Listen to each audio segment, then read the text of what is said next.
The extreme analogy I'd use is imagine if you were building a spaceship to get to Mars. Yeah. You get one shot, right? I mean, you're not going to keep launching over and over. Basically, the idea is to not constantly try to grab your attention. It should appear when you need it and completely disappear when you don't need it. You shouldn't even realize technology is there. It should sort of immerse itself in your life. Welcome back to Seed to Harvest, a podcast hosted by me, Paige Finn Doherty. I'm the founding partner behind Genius Ventures, which is an early stage venture firm investing in the future of work and the future of play. Today, I'm very excited to be joined by one of our portfolio CEOs, Dhaval Patel of Lotus. I'm really excited for Dhaval to share more of his story, and I think that Lotus represents a really unique opportunity in the aging market, using a simple design to provide agency and independence to people with mobility challenges. Dhaval is the definition of a customer-obsessed founder, even volunteering to stay at an elder care facility during a pilot with his fiance for a month, which I think is just so incredible. And I met Dhaval through the Pitch experience, so this episode will be airing after the Pitch podcast. So if you're curious to see more of our full investment process, feel free to check out that episode. And yeah, Dhaval, welcome to the show. I'm really excited to have you on. Excited to be here. Thank you, Paige. Yes, of course. Okay, I would love to start off with, let's talk about the problem that you're solving as it stands today and why it matters to you. Yeah. So the nutshell version is smart home technology today is neither easy to set up or easy to use. And as much as it affects everyone, it disproportionately affects people like me, people with limited mobility. And so, case in point, I was born with twisted knees. And over the years, I've been on and off crutches. And one night, actually in this house, a few years ago, I had gotten into bed at the end of a long day, only to realize I'd left the hallway lights on. But I was too tired to climb out of my bed, hop onto my crutches, hobble 10 feet, turn off the light, hobble back 10 feet and get back into bed. So I slept with the lights on the entire night and woke up in the morning thinking, well, if someone like me, an engineer managing a division at Apple with expertise in wall electronics from Lutron and 37 patents, if someone like me doesn't even have smart home tech, who does? And at the time, someone had gifted me an Amazon Echo speaker sort of 3 months earlier during Christmas. And it was sitting in a drawer, sort of gathering dust. And so it got me thinking, what are the challenges with smart home technology today? And if you think about it, to set up smart home tech today is sort of this 3-step process, right? If someone gifts you this smart speaker, well, the first step is it can't talk to your existing wall switches, right? So you have to rewire your existing wall switches to connect to the internet to be able to talk to the smart speaker. Just that step itself, sort of rewiring your switches everywhere, can take 11 hours. Whoa. Right. It's a lot of time and effort. Or $2,000 if you get a contractor. And so that's just step one. Then you have to put a smart speaker everywhere, including private rooms like bedrooms and bathrooms, which a lot of people are not comfortable with. And then the final step is you have to set it all up. So you have to download another app and pair every switch one by one to the speaker. And this is all best case if you own the home. If you rent a home, there's no solution. And this disproportionately, affects everyone, but it disproportionately affects people like me. There's 27 million people with limited mobility, soldiers, older adults, disabled persons. And we end up spending up to 4 hours at home on self-care every day. And so that was the problem we were trying to solve. And our thesis was to only build technology when we started Lotus, is to only build technology that is usable by everyone by optimizing for disability first. Because by doing that, you're helping the people who need it the most, but in a way that is ultimately venture backable and scalable. And so that's kind of the genesis.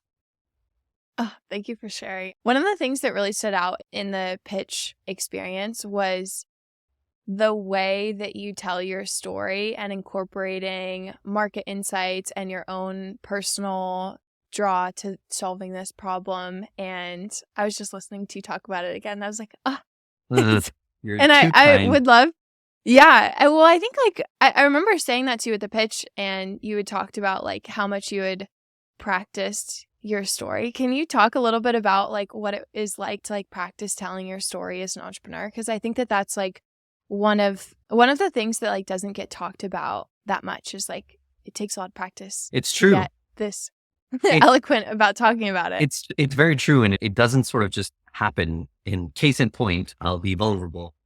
when I first asked my very first advisor, Dr. Ambika Bum, to become an advisor to Lotus, it took me 45 minutes to explain to her what we were doing and why. It took us 45 minutes. And I remember the very first, I stopped, after 45 minutes, I paused and I said, okay, all right. what questions do you have or what concerns do you have? And I'll never forget the very first point she made was, you need to figure out a way to explain this more concisely,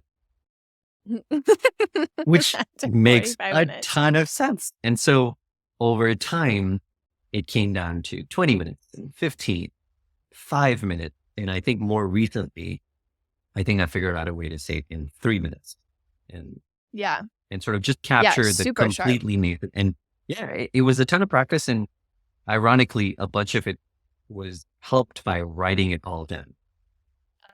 Oh, yeah, that makes sense. I've been thinking about that a lot because I like a lot of the podcast is conversational, but I'll do some pieces that are on my investing approach that I've written down before and I'm reading them and I'm like, wow, who is she? No, so I feel like writing can help clarify because you have to cut out all of the extraneous words. Yeah. It's easier to edit after having written it down and seeing what you're saying rather than trying to self-edit in your mind, at least for me. And the other thing is then you can add metrics like times. How long did it take me to explain just the problem? How long did it take me to explain the solution? And then you can see sort of relatively speaking, it took me 2 minutes and 45 seconds to talk about the problem, but it took me 5 minutes to talk about this. They're disproportionate. So how do I sort of somewhat even it all out? Yeah.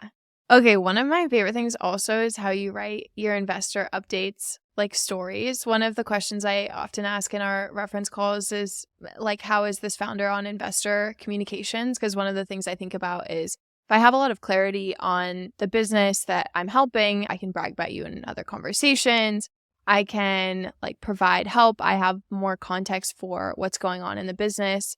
And I think you write some of like my favorite investor updates, even though you're a recent addition to the portfolio. So I'd love if you could share maybe some of the stories that you've included in your investor updates, if you're comfortable sharing. Sure.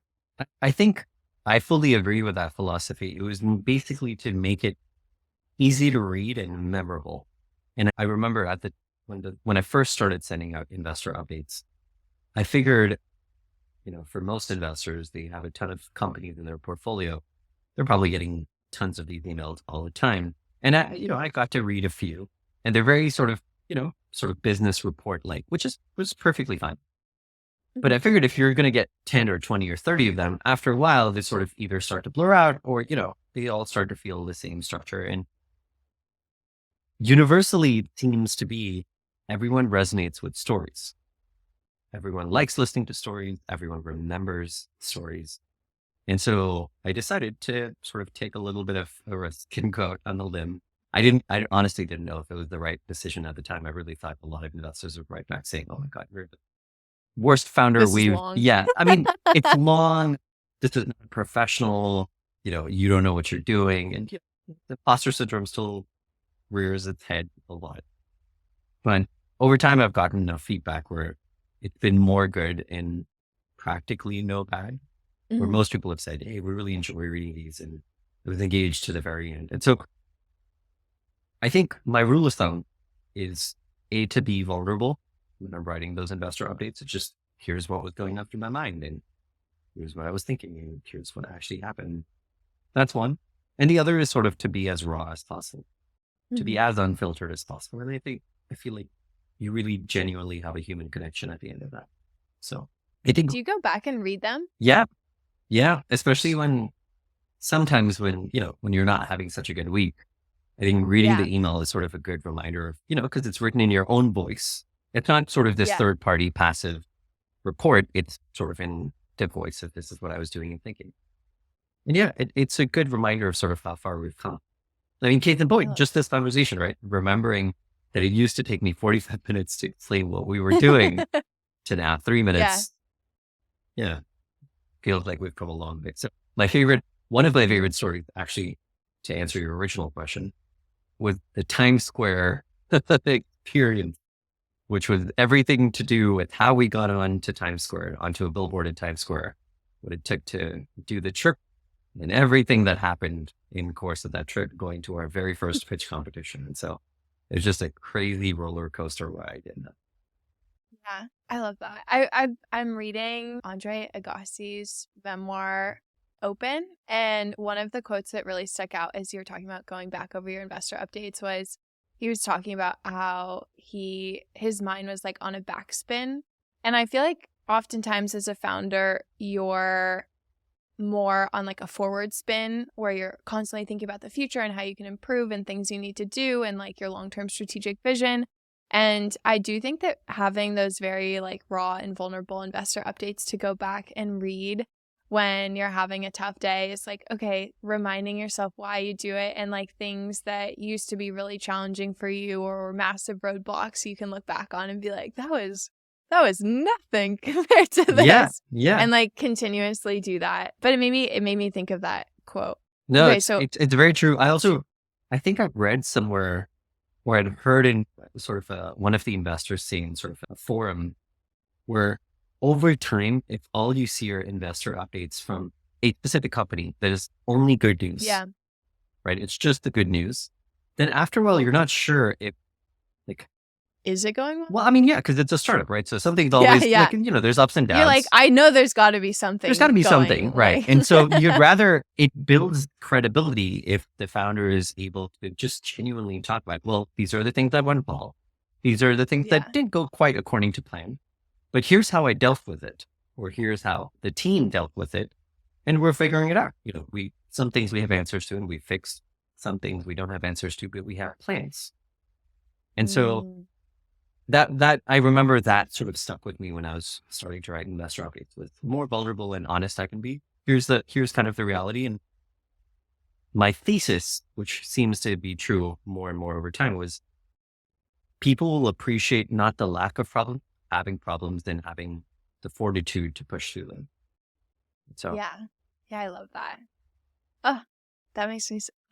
I always enjoy our conversations. Here. I think so. One of the things that we've talked about so far has been like more about your story and the problem. I would love to switch gears and talk more about the early days of building Lotus. How did you come up with the idea for a universally usable ring paired with light switch covers? Was there a light bulb moment? Was it a long period of experimenting? And given your background at Apple, I would love to maybe have you weave in some of your design philosophy. Yeah, I think the nutshell version is early on, I followed sort of the human-centered design process, but I was extremely unsure if that was a smart idea. In fact, case in point, to put this in perspective with actual data, I spent 9 months just interviewing people with different kinds of disabilities. But, if you think about it, you've quit your job, you decided to do this startup, and you still meet your friends from time to time. And for 9 months, you have nothing to show. You have nothing to show because all I was doing for 9 months was interviewing people. I mean, these are very detailed interviews, 9 hours each, sort of spread over 3 days. And they were single blind. So the users that I was interviewing, I didn't know them and they didn't know what idea I had. So, 8 of the 9 hours were just asking them about their day. You wake up in the morning. What do you do? What do you use? How do you sort of do X, Y, Z?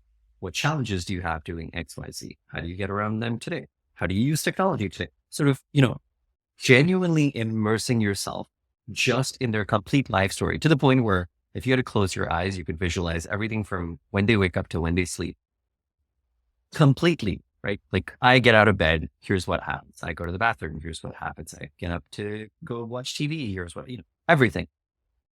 But for 9 months, I was terrified because every time I would meet someone and they would say, oh, you're doing a startup. This must be exciting. What stage are you at?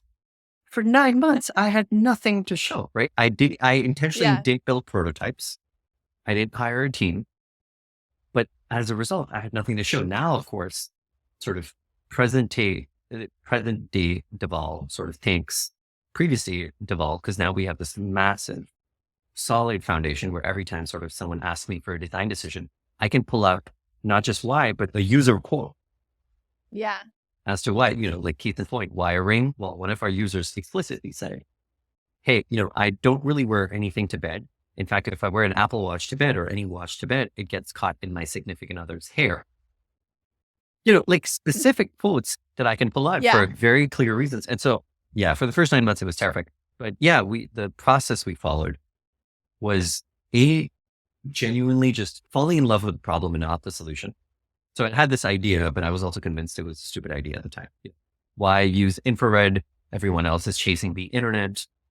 There must be a good reason, lots of sharp people have come before me. I'm not the sharpest person in the world.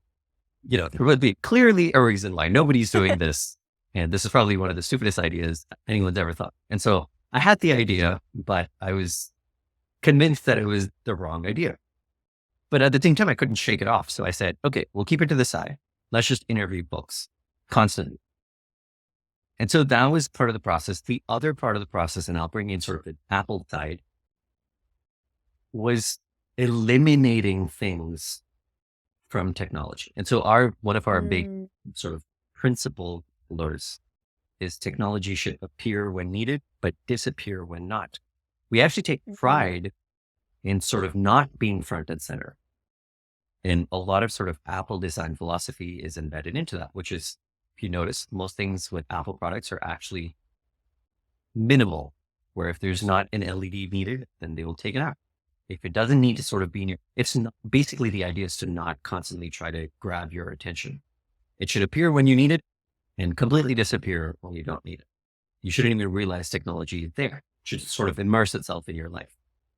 And I remember for Lotus, we started working backwards. So if the problem is rewiring, well, let's not figure out how to make technology that helps you do all the things. How do we make it so that there's no rewiring involved? No wires. Yeah, you just cannot. That's the starting constraint. Whatever technology you make, there cannot be rewiring involved. Well, if you think backwards, and I was thinking about this sort of a week ago, the reason everything has wiring is because if it's connected to the internet, it needs power all the time. Because it has to stay connected to the internet all the time. Well, if it needs power all the time, we need to have wires. So what if it wasn't connected to the internet all the time? What are technologies that, that only pop up when you need them, but they are connected to the internet all the time? Case in point, your TV remote, right? You just press a button and it takes power when it needs it, but the rest of the time it's just hanging around. It doesn't take power. And so order of elimination, trying to remove rewiring, is what led to sort of magnets and infrared. Not needing apps also led to infrared. Not needing, to replicate a speaker in every room led to sort of something wearable. Not needing two hands to make it accessible to everyone is what led to a ring. And so sort of the order of elimination is what naturally led itself down this rabbit hole. But again, true to the thesis, if you make something that a blind person can use, and then you give it to any one of us, well, we can still use it, but now we can also use it in the dark. You can use it when you're chopping onions in the kitchen. You can use it when you've taken off your glasses and are looking for your glasses. Whoa. And so there's all these use cases when you just optimize not for the corner unit, like the worst case tolerance, but the corner case user, as is often referred to. And so solving there helps you solve for everyone anyway, and it helps align financial impact with social impact. So why not do that all the time? That's so cool.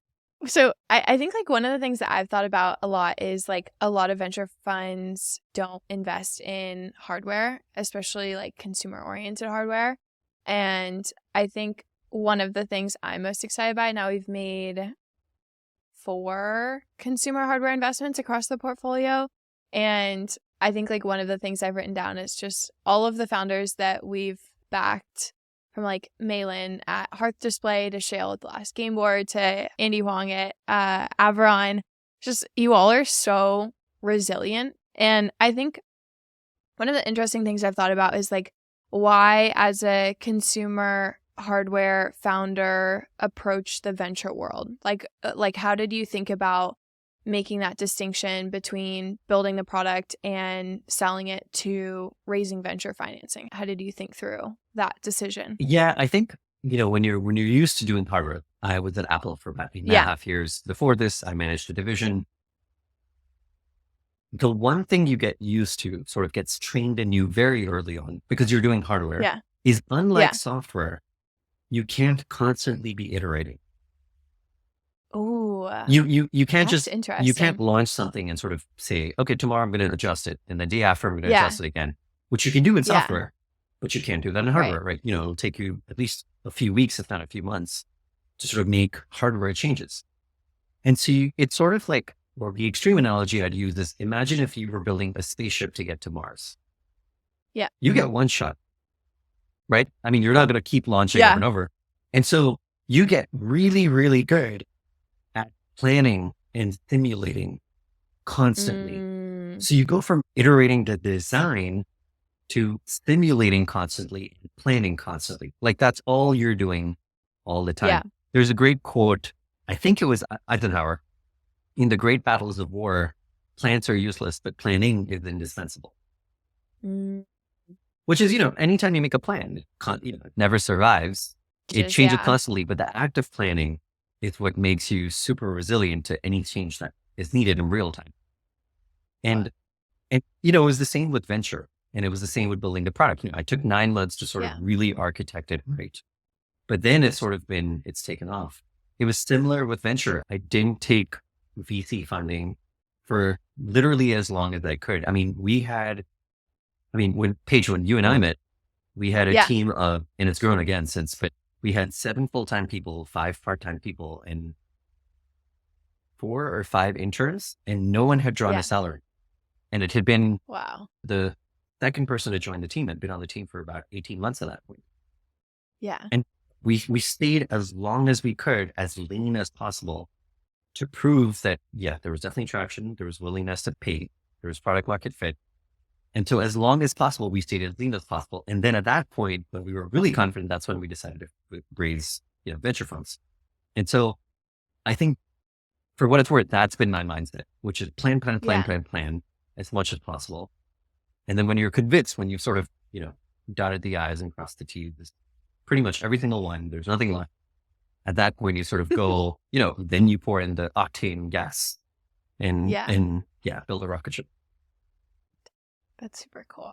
I'm really excited about what you're building. I would love to talk a little bit about like our investment process, and then I'll have you maybe ask me some questions about this. So I think some of the reasons why we chose to invest in Lotus is, Dhaval, as you can tell, is incredibly passionate about solving this problem and has been magnetic about attracting a team that was willing to not draw salary for, 18 months.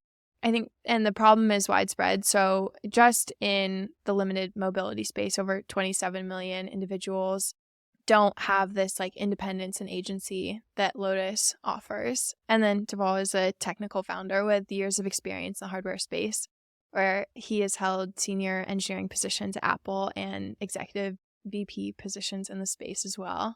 I think most of the reservations and risks that we wrote about as well is hardware is hard. Like that's a risk that we're willing to take, because I think, as you mentioned, there's a unique set of challenges as opposed to a traditional software business. You can't iterate. It's like you have to continuously plan and produce the best product that you can at the time.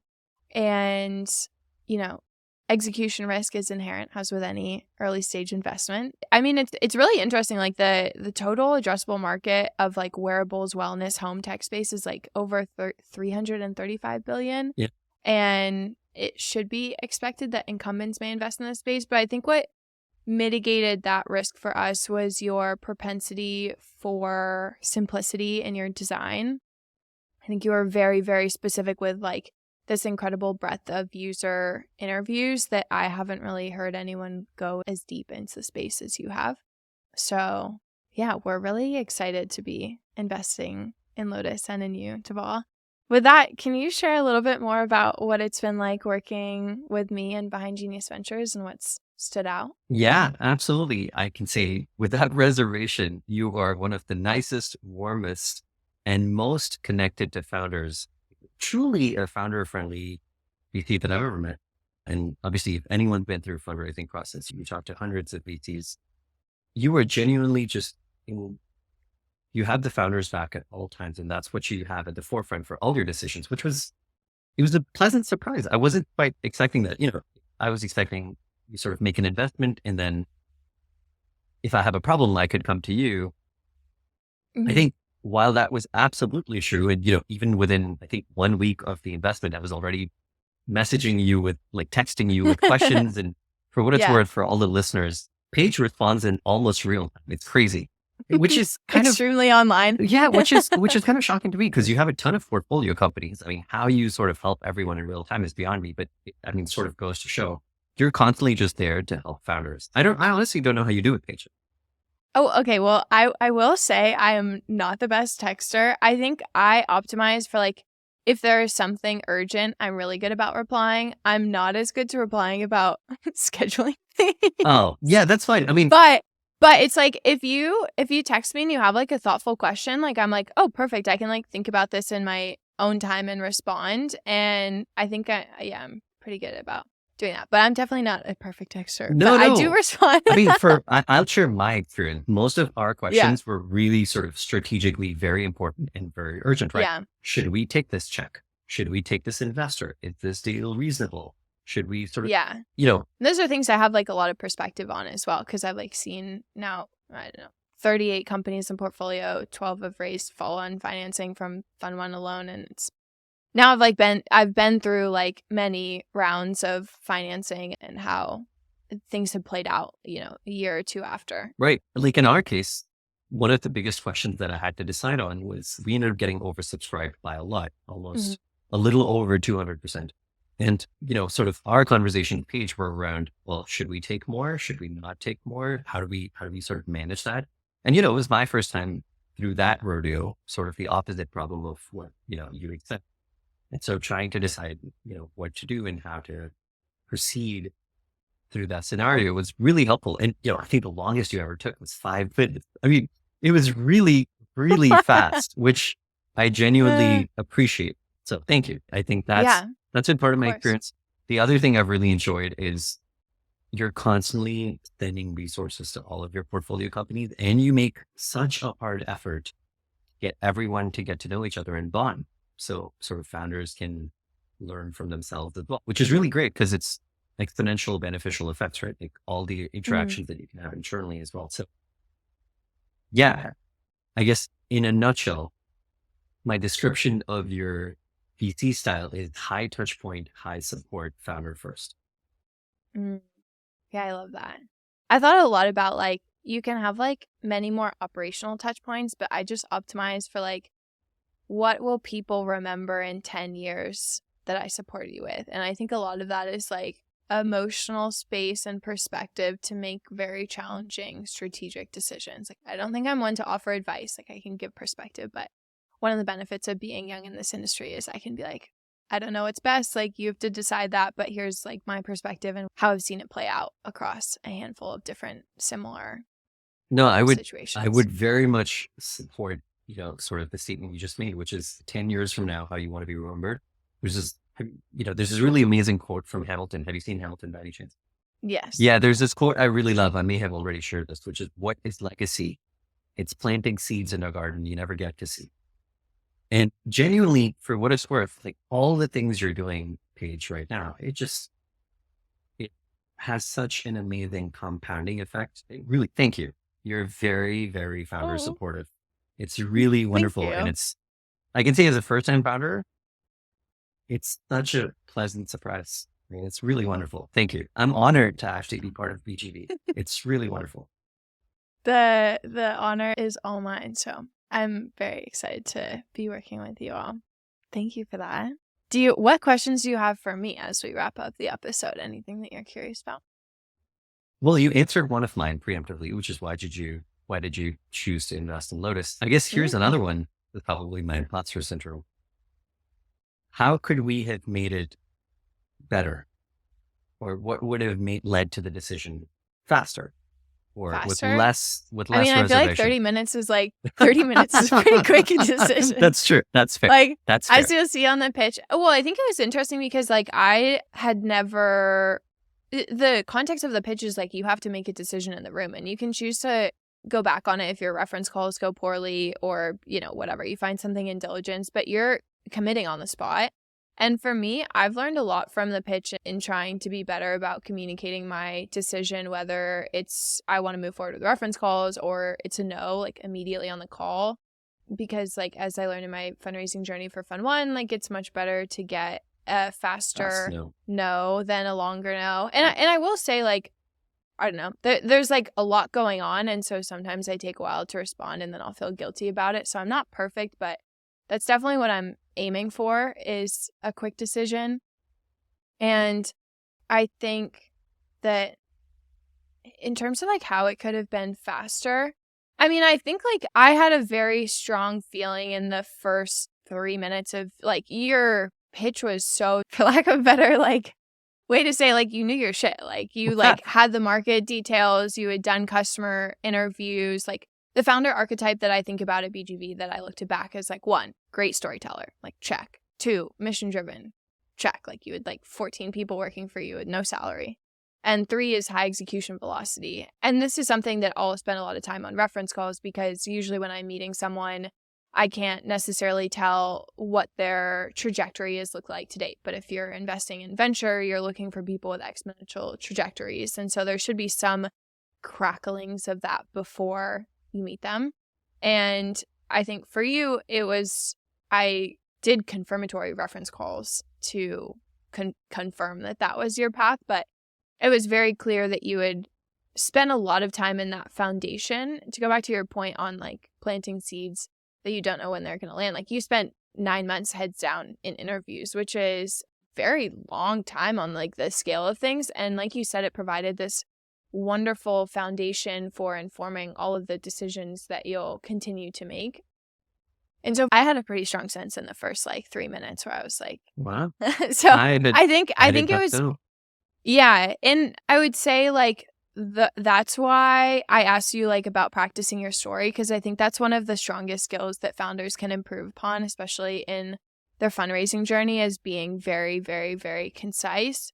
And I think like for me, as like listeners will see if they watch the pitch episode, like I was asking like very, very specific questions. We were talking about one of my LPs, Pankaj, and how when I met him, he was like asking me like very, very specific questions about the fund. And I was like, oh, he's like genuinely interested. I think if you go back and look at the questions that I was asking, I was kind of like prodding around like, how do you think about your go-to-market and what's your product philosophy? And just kind of like trying to like ping around to figure out what your like overall philosophy of building a company was, to confirm my gut feeling that you were a good fit for the portfolio. So yeah, I don't think you could have done anything better, because we're sitting here today. I think you just made my month.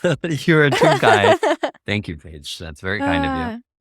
You're welcome. Well, with that, I'm so excited to launch this episode.